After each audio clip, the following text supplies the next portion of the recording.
another episode of the Life's Playbook podcast. I'm your host, Gwen Jackson. I'm joined today by my co-host, Noah Ollie.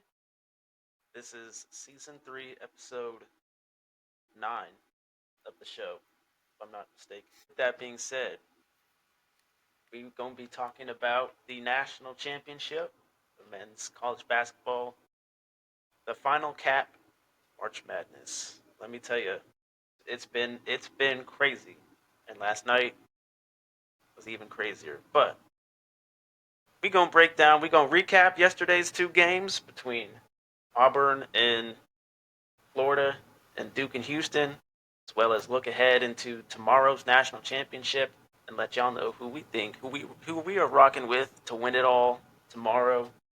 Having said that, let's get into today's episode. Also, friendly reminder, because we show love here to the opposite gender of basketball. Reminder that the women's national championship is today at 3 o'clock. Number 2, UConn taking on number 1, South Carolina. So, if you're interested in watching that as well, we encourage you to do so. Having said that, let's talk about the men's national championship as well as recap yesterday. Let's get into today's episode. Before we get started with today's episode, download Prize Picks, the most elite sports fantasy app. Want a chance to show off your sports intelligence? With that being said, let's get into it. Let's recap yesterday. So yesterday was crazy. Let's talk about the Gators versus the Tigers, the Auburn Tigers yesterday.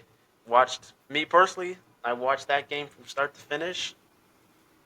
I guess I'll go ahead first and give my overall summary of what I thought of the game. Well, the Gators, they are not a first half team.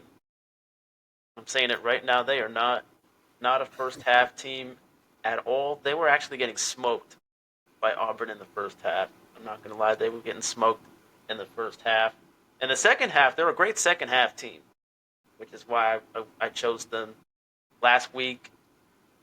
And I'm possibly going to choose them in the championship. But they're a great second half team, not a good first half team. And that might be a problem against Houston because having seen a little bit of Houston last night, they can score. They can score quickly. But Florida's not a first half team for sure. They can kick it up in the second half. Great second half. Walter Clayton Jr. again did his thing with another 30 bomb. 34 points. Again, that's a lot of points in men's college basketball. He is him. Elijah Martin, he also popped off as well. And he actually had a really, really great, really iconic dunk last night in the game. Elijah Martin. But he did great as well, 17 points. And the bench stepped up as well. But I'm gonna say this about Florida. Because Auburn played really well too. But the biggest problems with Florida, and I'll talk about this a little more when we talk about the national championship. But the biggest problems with Florida is they are not a first half team, and their bigs are not physical. They are not physical at all. They're gonna have to work on that come the national championship. But it wasn't a bad game. Auburn was a good team. They were physical. They were dominant. They fought valiantly. But Florida, when it's the second half and the lights are bright, they rise to the equation. But those are my two biggest takeaways from the Florida Auburn game last night.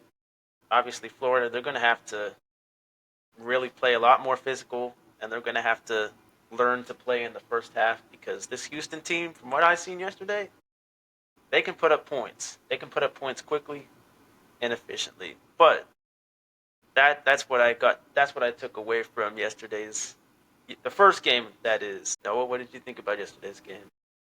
So yeah, like you're saying, Florida being a second half team in the championship game that they will be playing, that could ultimately lead to their defeat, possibly in tomorrow's game. And going back, looking at the stats for this, it was a relatively even score for real. They hit the same amount of field goals. Florida only hit one more 3 than Auburn did, but the reason as to why I feel that Auburn lost this game was that they sent Florida to the free throw line too much. Florida shot 30 free throws that night, hitting 21. And, for it to be a score of, what was the final score to that game? 79-73, I believe. That game probably came down. I didn't watch the game. It probably came down to those free throws. But, if you want to win, you don't want those teams that can shoot to be at the free throw line that much. And, looking on the rebounds, Florida did out-rebound Auburn. They had 39 rebounds, and Auburn had 30. So, if you want to keep the game also close, you got to get up there for the boards, because that's what transitions your offense.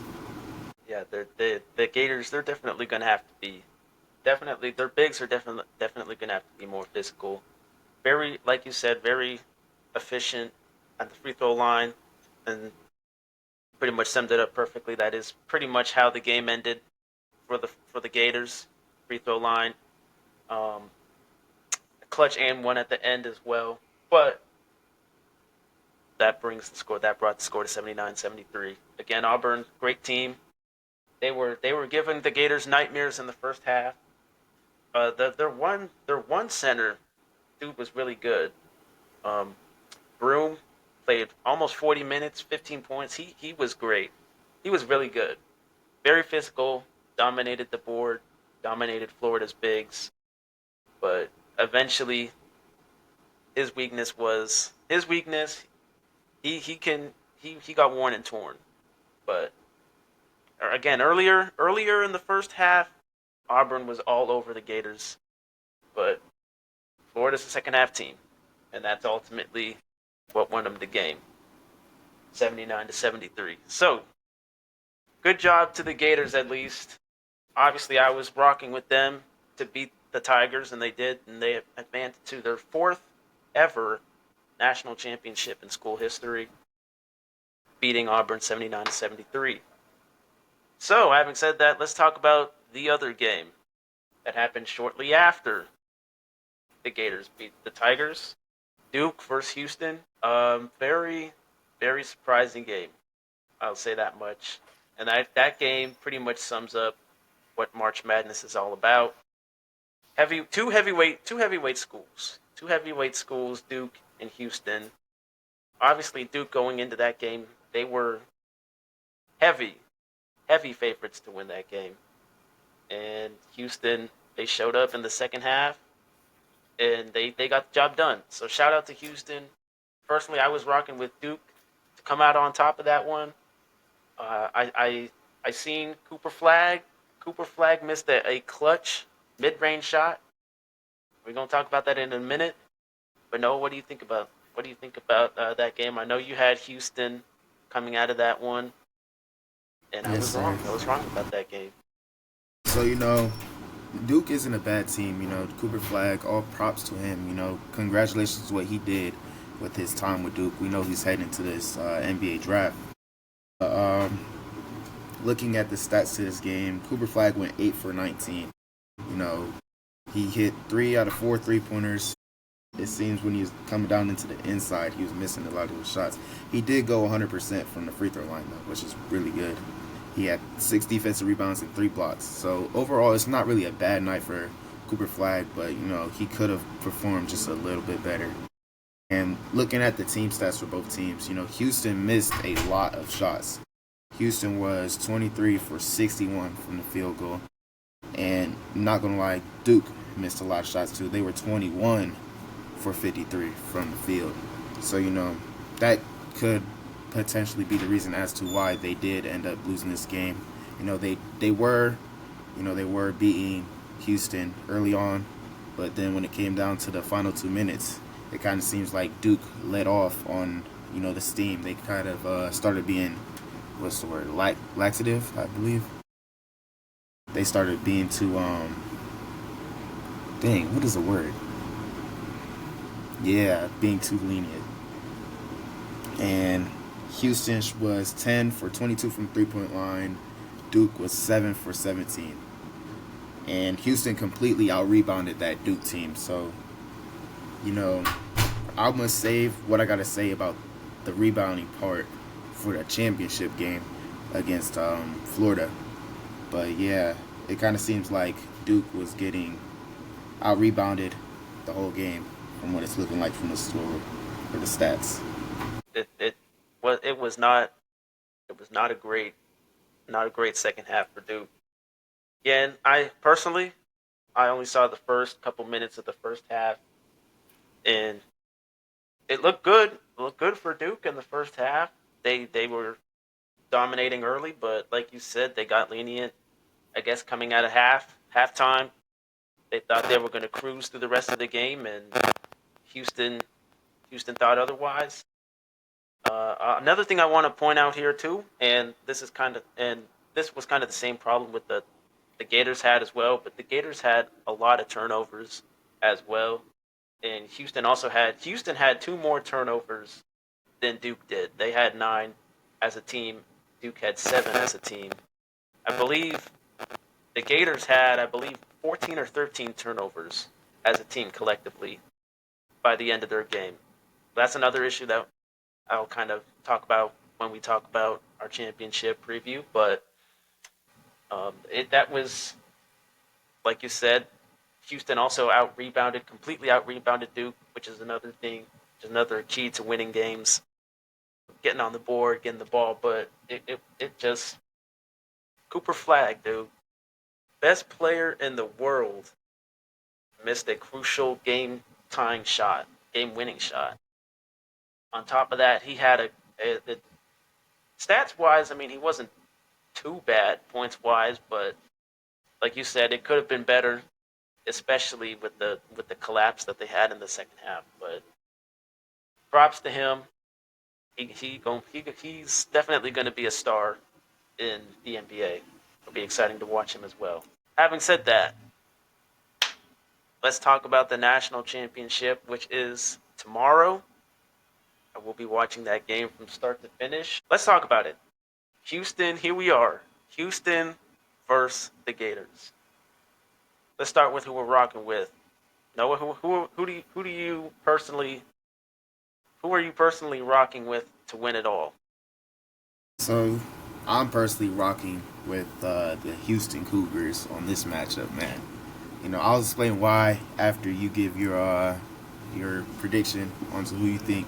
But yeah, I'm sticking with Houston for this. And me personally, I like the Gators. Had Duke be the one instead of Houston in this national championship, I probably would go Duke. But because they're not in it, I'm gonna have to rock with the Gators. I really like the Gators. I think they've come a long way. They got a good young squad. I'm rocking with the Gators. I'm rocking with the Gators on this one. Having said that, let's talk about some of the keys, in our opinion, for both respective teams. Let's talk about some of the keys to some of these teams' success and possibly winning this national championship. Let's talk about it. So yeah, like you said, Florida is a second half team. They're not really a first half team. So that's going to ultimately lead to the factors into this game. But some of the disadvantages for Houston, man, they're not making a lot of the shots that they're putting up. 23 for 61. If you want to win a game, you need to make more than 23 shots from the field. But they're not a bad 3-point shooting team either. So they make up for what they lack in for the field goals. But the pros that they do have, they're bigs. They're big. They can get the rebounds off of misses. But scoring wise for their forwards in that Duke game, give me a second. Their forwards had 15 points combined. So a lot of their points are going to be coming from their guards. But defensively, they do got their big men down low to stop anybody that are on the Florida team from scoring. And then talking about Florida, with them, if Houston decides to let off, like how Auburn did, if they decide to let off in the second half, being up, then Florida, they can make that comeback because they do have the ability to do so. Florida, they're a good field goal shooting team. 47% from the field against Auburn. If Houston can, stick with what they're doing and not let off, and if they can, convert their shots, then they could take this game against Florida. But if not, I could see Florida taking it, but I'm still gonna stick with Houston for this matchup. You pretty much summed it up. But another thing I'm going to point out as far as Florida and their path to winning this national championship, they got to fix the turnover problem. Obviously, yesterday they had quite a few turnovers, and that's not a good thing. But they obviously made up for it by winning the game and coming back in the second half. But the turnover issue has to be kept at a minimum because this Houston team heavily underestimated them, but they can score quickly, can score efficiently. But I think if one of the biggest things that's going to dictate Florida winning this national championship, in my opinion, is how many turnovers they have that game as a whole. Obviously, coming into the game, shooting wise, coming into the game, Florida has a 47.3 field goal percentage to Houston's 45.2. So both teams can relatively shoot the ball well. Obviously, the Gators are a little bit better at it. I think their bigs are going to, and again, another thing, their bigs, Florida's bigs are going to have to play physical basketball. They can't get dominated in the paint like they were getting yesterday. Now, they had granted Florida was running a rotation as well, and they were able to adjust to Auburn's bigs in the end. Florida, their bigs are going to have to play physical if they want to stand a chance in the paint against Houston. Obviously, Houston's going to look at that at what Auburn did and how Auburn's bigs played yesterday, and they're going to probably mirror something similar to that. Be physical in the paint, get to the rim and whatnot, and they're going to obviously, again, they're going to come straight at the Gators. So I think another thing that the Gators are going to have to work on is playing a little more physical. Can't get can't get dominated in the paint. Another thing, like you said, Florida is a second half team. They're going to have to fix that. They're going to have to bring it from start to finish. They can't be if they're going to be down at the half. They can't be down almost double digits like they were yesterday. Because if that's the case, there may be no point of return. Because this Houston team, they can also close out in the second half. But I think a big key for the Gators is they're going to have to play from start to finish and not just show up in the second half if they want to stand a chance. But having said those things, let's talk about Houston and some of the keys that Houston could have that could potentially, we could possibly see Houston winning this chip. Let's talk about it. So yeah, like I said earlier, Houston's bigs, they're more primarily dominant than Florida's. In that game against Auburn, their starting forwards only had, I do believe, 6 combined points. They did have somebody who came off the bench. I don't know his name, but I was just looking over the stats. He was the one scoring for the Florida Gators on the forward side. He had 10 points. So Houston's bigs, they can outscore pretty much Florida's big men down low. And if the guards on the team could play defense and stop the guards on Florida's team, that could help them win that game. They the bigs on Houston's side, they can grab rebounds. 40 some rebounds against Duke. So if they can do what they did against Duke, I do feel they can take this matchup. Clearly, whatever formula they went to in the second half against Duke worked, and it led them to come back and punch their ticket to a national championship. But I agree with you there. As long as Houston's bigs, they play physical, they out rebound.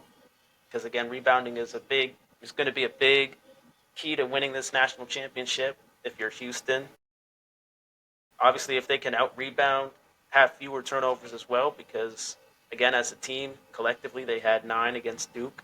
So they're also going to have to keep the turnovers at a minimum. But like you said, if they can out rebound and play physical, I think Houston has a chance. Another thing I want to point out against for Houston, if they want a chance to win this national championship, they're gonna have to have a Duke type of start, if you know what I mean. Like, obviously in the first half, in the few minutes of the first half, Duke was pretty much, it looked like they were gonna go away with this one, but they're gonna have to come out firing on all cylinders. They're gonna have to defensively keep Walter Clayton at bay, because we know he is him. He showed that he is him, and he's electric, and he's definitely going to lead that team. Him and Elijah Smith are definitely going to lead that team to possibly victory. I'm not calling it yet, but they're going to have to limit those two guys. They're going to have to play physical in the paint. Obviously, they're going to have to keep the turnovers at a minimum, and they're going to essentially have to out rebound Florida. But yeah, I agree with you for the most part on everything that you said about Houston. They collectively, we'll see how it plays out. Again, I'm rocking with the Gators on this one. Still disappointed that Duke didn't make it, but it is what it is. We'll see how both these teams fare tomorrow, and I'll be watching that game start to finish. And there shall be a recap of the national championship. So stay tuned for that. Having said that, is there anything else you would like to add, Noah? For the men's side, but I do kind of want to give my opinion on this women's championship game that's getting played in about 20 some minutes. So it's between UConn and the South Carolina Gamecocks, right? I checked the win probability. A lot of people have UConn beating South Carolina. And, I'm kind of with that side. UConn, they're a basketball team, men's and women, and I just like UConn. Yeah, I can see what you mean. Almost a 60% chance that UConn walks away with this one. Again, we haven't been following women's sports that much, but I don't know if we can really count out the Gamecocks in this national championship. Obviously, like you said, it's going to go down in about 20 some minutes, but I guess for the sake of the episode, if I had to pick between these two teams on who I think could win it all, we also got to keep in mind on South Carolina's part that this is, I believe, South Carolina fans, women's fans. Correct me if I'm wrong, but I believe this is going to be their South Carolina's back-to-back appearance in titles and title games. So they're already coming into this game with experience. But I guess for the sake of the episode, if I had to pick who I think could come out on top, I like UConn as well. But I'm gonna rock with South Carolina. I'm gonna rock with South Carolina on this one. I just think they got experience. They got a great coach. Got a great coach coaching them. I like the UConn squad as well. I agree with you on that. But I like South Carolina. I think they can get the job done. We'll see how that plays out. This Maybe time they played them though, UConn beat them 87-58, in and this the was in back the in February of this in the year. regular season. Yeah, Well, we gonna find out. We gonna find out today. See how they fare. Is playoff South Carolina a thing or not?